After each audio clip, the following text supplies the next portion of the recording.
Hey, I think I just want to show you a quick little trick here. I call these palm harmonics, right? And so what you do is you could normally have harmonics on 12, 7, 5. So what I do is I use the side of my palm and I touch where the harmonic is, and then I'm able to pick on the other side there, right? So basically, if I'm doing like a minor chord, say I'm doing like an A minor 7, I just go 12 frets higher. So if I'm at 5, I'll go to the 17th fret and I'll just kind of touch above that 17th fret. And that's how I can get a chord that's an octave higher. So if that's an A minor, that's an A minor 7, higher than that. That's a fifth above it, so that was actually an E minor. And that's an octave higher. So A minor, higher A minor, E minor 7, right? So it's kind of cool because you could play harmonics for every chord. I learned this basically from I Don't Know by Randy Rhoads. He would hit those harmonics on 12, and then I realized he was doing that for a G, and then on the 7th fret, on the D, G, and B strings, those harmonics are a D chord. And then just from doing like Eddie Van Halen-y kind of touch harmonics, I'm like, oh wait, I can actually do harmonics that way. Because if you're holding a fret, you can't really fret behind it, but if you're doing a harmonic, you can pick from behind it, right? So basically, I try to come up with chord fingerings that are generally around the same fret position, and then it works. So basically, if I was in the key of G, if I was doing a G chord, I would use a G6-9 chord, right? It's like 3rd fret of the E, 2nd fret of the A, 2nd fret of the D, 2nd fret of the G, 3rd fret of the B, 3rd fret of the E. I hold that 6-9 chord, and then I just kind of touch in and around the 15th, 14th fret area with my palm.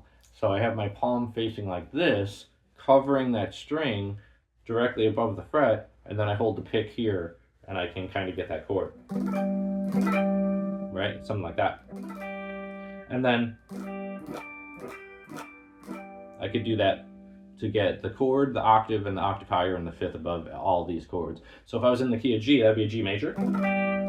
For minor, or minor 7 rather, I would just use the fingering where it's all on the same fret. So that's all the 5th fret, just not the A string. And that's an A minor. B minor 7. I could keep going up that string, but if I was doing 5-string chords, I was doing a C, I would do a C6-9 chord. Same thing I did for the G, basically, but I'm on the C. If I want, I can use my finger to cover the 2 strings and use all 6 strings for the C. Something like that. And then the D major.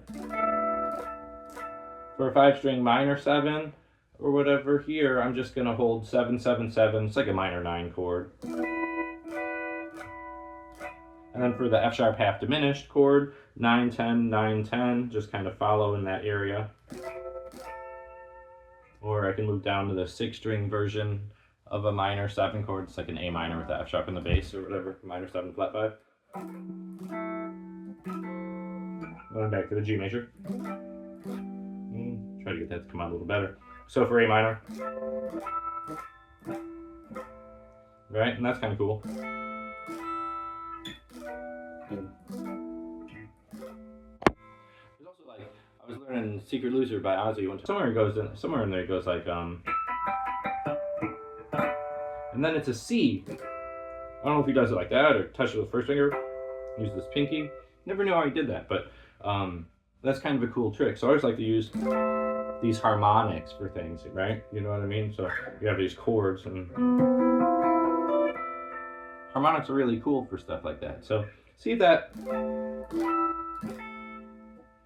might be a trick. You might know it, but it's kind of helpful. So just use this part to make a harmonic, and now every single chord you have a harmonic for, be it major, be it minor, be it half diminished, or major again.